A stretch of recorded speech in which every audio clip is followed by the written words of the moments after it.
One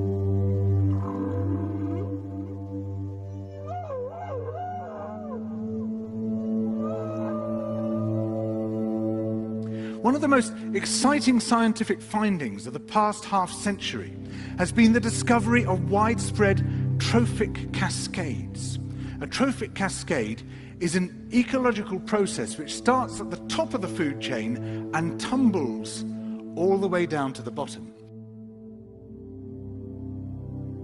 We all know that whales eat fish and krill, and some people, certain politicians in Japan for instance, have argued that killing whales is good for human beings, as it boosts the food available for us to eat. And so you would think.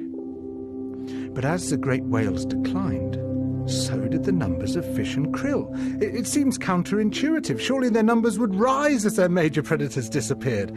But it now turns out that whales not only eat these animals, they also keep them alive. In fact, they help to sustain the entire living system of the ocean. Whales feed at depth in waters that are often pitch dark, and then they return to the surface, to the photic zone, where there's enough light for photosynthesis to happen. There they release what biologists call fecal plumes, vast outpourings of poo, poonamis. These plumes are rich in iron and nitrogen, nutrients which are often very scarce in the surface waters. And these nutrients fertilize the plant plankton that lives in the only place where plants can survive, the photic zone. Fertilizing the surface waters isn't the only thing the whales do. By plunging up and down through the water column, they also keep kicking the plankton back up into the photic zone, giving it more time to reproduce before it sinks into the abyss.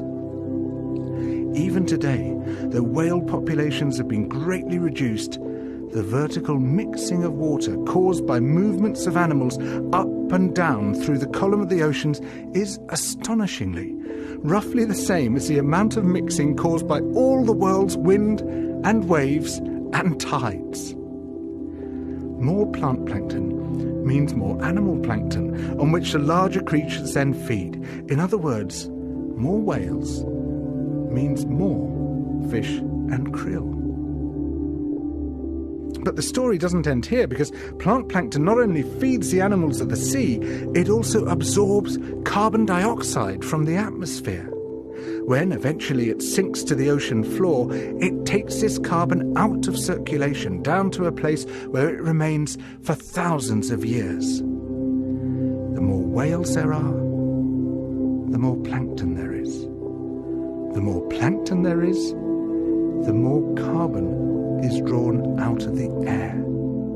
When whales were at their historical populations, before great numbers of them were killed, it seems that they might have been responsible for removing tens of millions of tons of carbon from the atmosphere every year. Whales change the climate.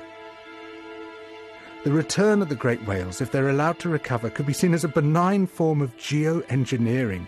It could undo some of the damage we've done, both to the living systems of the sea and to the atmosphere.